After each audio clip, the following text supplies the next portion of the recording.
Այսօր ընդդիմությունը արդեն ունի 4 խոշոր միավորում։ Բոլոր այդ ուժերը ունեն տարբեր թիրախներ, այսինքն էլեկտորալ առումով իրենց էլեկտորատը ընդհանուր առմամբ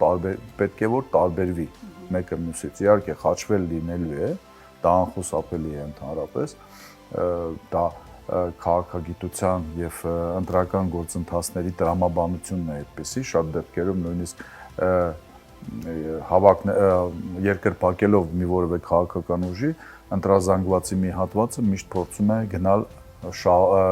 հաղթողի հետևից։ Սա հնարավորություն է տալիս հավաքական ընդդիմությանը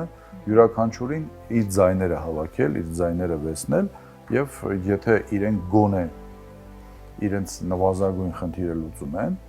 տեսականորեն եմ ասում, նվազագույն խնդիրը լուծում են եւ հայտնվում են խորհրդարանում, ապա հնարավորություն է տալիս իրենց նստել կլոր սեղանի շուրջ եւ պայմանավորվել ինչպես են իրականացնելու իշխանափոխություն։